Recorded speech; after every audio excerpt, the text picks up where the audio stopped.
Well, once the money has been collected through the specific place or at the event, or even at the shop where the money is being raised, the shop owner or the events coordinator will then count all the money, but at this point none of the money is taken out from the donation. The collected is then sent to the regional office. This is either done by a cheque in the post or wired through a bank account. So the regional coordinator recounts all of the donations from the various events and shops, and then it's put together under one total, which is the total of the regional office. This is then sent to the head office, who counts all the collected amounts, and the financial department split the money into the correct places. Each charity is different in how they split their money. The average figure is about, let's say, 78% towards the actual cause, 28% towards the fundraising events, and just 1% towards the actual running of the charity. I got into charity work after my husband died. He died of cancer, and he also used the Rowans charity shop, who I am a volunteer for. In the charity shop, all the money goes back to the charity, and therefore it's giving the Rowans Hospice a chance to improve things up there, more facilities for the people that are inpatients actually in the hospice. Donating things like clothes, bric-a-brac, anything like that at all. It is a good way for the Rowans to then to be able to raise money, in as much as you are donating clothes and getting money for it. As much as possible, obviously apart from wages, will go straight into the Rowans Hospice, because it is a single identity, not like British Heart Foundation. The higher up people within the charities, maybe they do get too much money, but there again, maybe they've got some amazing expertise that are good ways of helping to raise money, good ideas on different ways to raise money.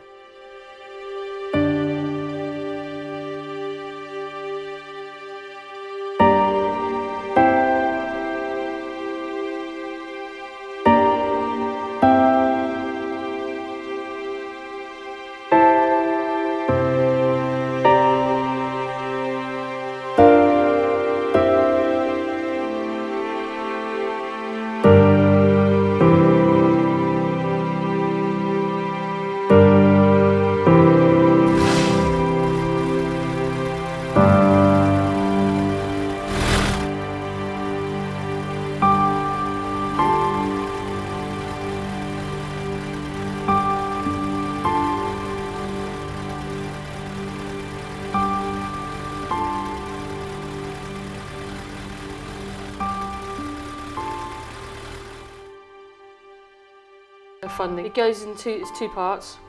One part is what we call our client welfare fund, which is a pot that sits there that's specifically for, say, if we have a client coming who's homeless, it means that we can support them with clothing, food, etc. And then the other set of funding goes towards practical stuff, so the computers were bought with funding, but it also goes into a central pot for the whole of Home Group, which is across the UK, which is the organisation that oversees us. The execs for my company, I think, are probably on a good £80,000–90,000 a year, and I never see them. I don't agree with that, I never have done. A charity like this that supports people, the money should go to the people, not to the people that run the charity, because they're the ones who need it. If you come into a charity, you should come into it to give as much money as you can to the people or the subject that charity is aimed at, as opposed to using it as a money-making scheme.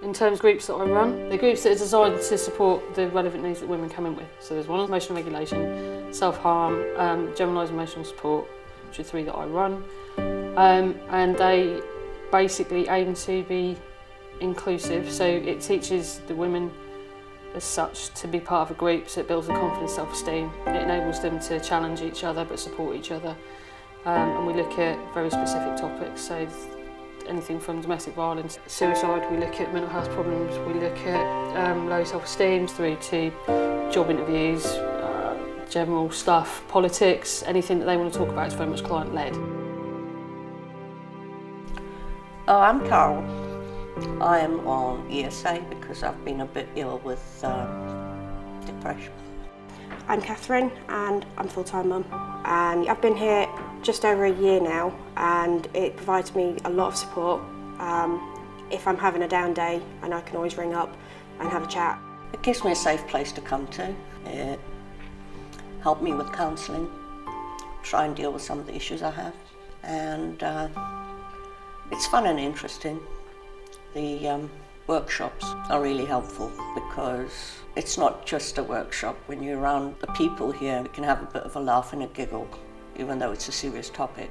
When somebody comes in there, maybe there's something you've gone through that they're going through that you can actually empathise with them and give them the kind of advice is important, because they don't feel alone. If it wasn't for this place, then I could have lost my kids and might not be here. So yeah, this place obviously has helped a lot.